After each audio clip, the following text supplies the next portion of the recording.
अगर देश में सबसे ज्यादा इस वक्त पीड़ित हैं तो वो हैं पिछड़े और दलित, जिन्हें एक तरफ आरक्षण देने को लेकर प्रताड़ित किया जाता है तो वहीं दूसरी तरफ उनकी जाति को लेकर दलित कितना भी पढ़ लिख ले लेकिन उन्हें दबा कर रखने की मनुवादी मानसिकता से वो बच नहीं पाते हैं। तो फिर आखिर ऐसा कौन सा कानून बने कि लोगों की मानसिकता भी खत्म हो सके।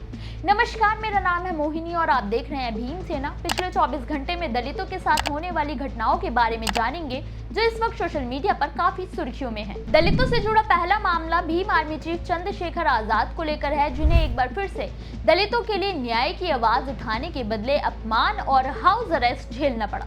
जी हाँ, अभी हाल ही में जमीन हथियाने को लेकर दलितों और ठाकुरों के बीच हुई झड़प को लेकर आजाद पीड़ित परिवारों से मिलने के लिए देवबंद जाने वाले थे, लेकिन उससे पहले ही आजाद को भारी पुलिस बल तैनात करके जाने से रोक दिया गया था।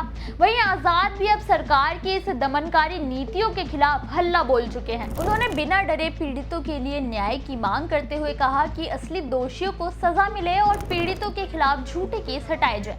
वहीं विवादित जमीनों की निष्पक्ष जांच हेतु उच्च स्तरीय कमेटी बनाई जाए और घायलों को उचित मुआवजा मिले।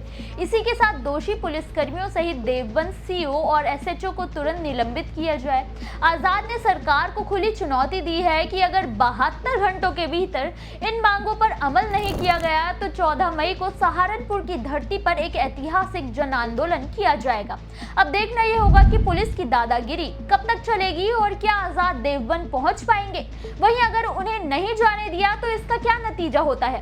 वहीं आजाद ने उन सभी लोगों को अपनी पार्टी ज्वाइन करने का न्योता भी दिया है जो बीजेपी से त्रस्त हो चुके हैं। उन्होंने पूरे आत्मविश्वास से कहा कि 2027 में आसपा की ही सरकार यूपी में आएगी। ऐसे में नगीना सांसद का बढ़ता क्रेज और उनका ये ऐलान कहीं सच में बीजेपी का समीकरण तो नहीं बिगाड़ देगा। आपको क्या लगता है, कमेंट में जरूर बताएं। दलितों से जुड़ा अगला मामला मध्य प्रदेश के राजगढ़ से है। मध्य प्रदेश दलितों के लिए एक ऐसा राज्य बनता जा रहा है जहां जातिवादी मानसिकता के लोग फिर से पुराना युग लाना चाहते हैं। ना तो दलितों को सिर उठाकर चलने की इजाजत हो और ना ही वो अपने हक के लिए आवाज उठाएं। जी हाँ, सोशल मीडिया पर एक वीडियो वायरल हो रहा है जिसमें एक पिता को केवल अपनी बेटी की बिंदौली के लिए पुलिस से मदद मांगनी पड़ रही है, क्योंकि वो बिंदौली घोड़ी पर करना चाहता है। लेकिन गांव वालों को जब पता चला कि पीड़ित को लगातार डराया धमकाया गया, लेकिन जब पीड़ित ने एसपी ऑफिस में इस मामले में मदद मांगी तो गाँव वालों ने उसके घर का हुक्का पानी ही बंद करवा दिया।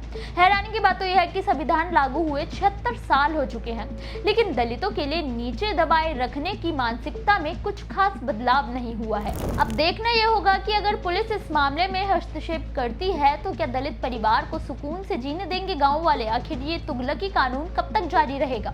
दलितों से जुड़ा अगला मामला आंध्र प्रदेश के पश्चिम गोदावरी से है, जहां दलितों को विस्थापित करने के लिए जबरन दलितों द्वारा पूजे जाने वाले मंदिर को ध्वस्त कर दिया गया।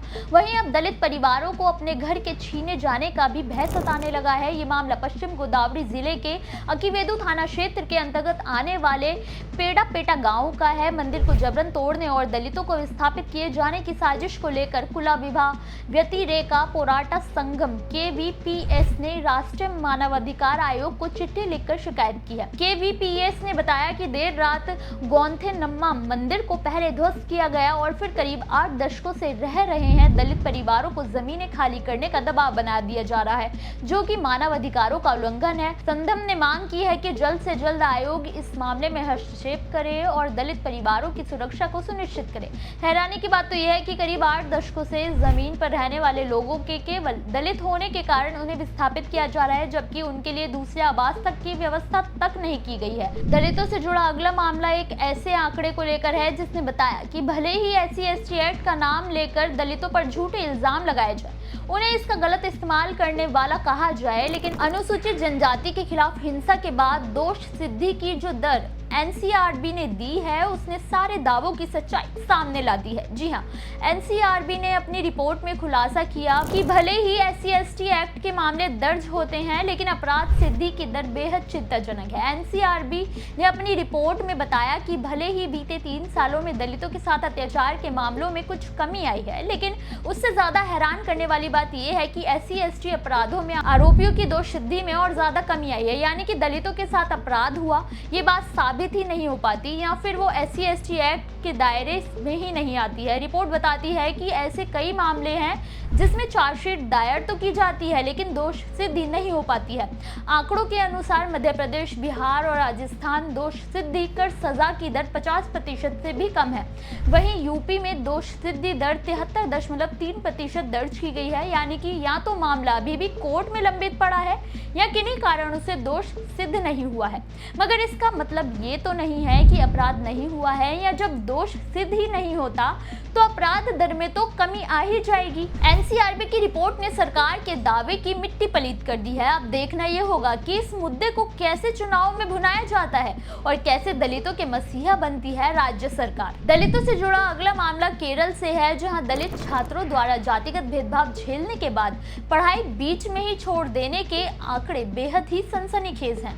दरअसल पिछले महीने दलित छात्र की आत्महत्या के बाद केरल में दलित छात्रों की सुरक्षा और जातिगत भेदभाव के खिलाफ उठी आवाज के कारण अब दलित समुदाय दलित छात्रों की स्थिति का ब्यौरा ले रहा है। ताजा अपडेट बेहद हैरान करने वाले हैं। केरल सरकार द्वारा संचालित और सहायता प्राप्त कॉलेजों में करीब 1/4 छात्र SC/ST वर्ग से आते हैं, लेकिन जातिगत भेदभाव और उत्पीड़न से तंग आकर 50% छात्र बीच में ही पढ़ाई छोड़ देते हैं। केरल में दलित छात्र के साथ हुए अन्याय को लेकर केरल बंद भी हो चुका है। ऐसे में आंकड़े सामने आने के बाद क्या सरकार दलित छात्रों के लिए कोई ठोस कदम उठाने वाली है? शायद ऐसे हालातों से ही निपटने के लिए UGC के नए नियमों को लागू करने की मांग की गई थी। ऐसे में क्या ये नियम लागू नहीं होने चाहिए? दलितों से जुड़ी इन खबरों पर आपकी क्या राय है?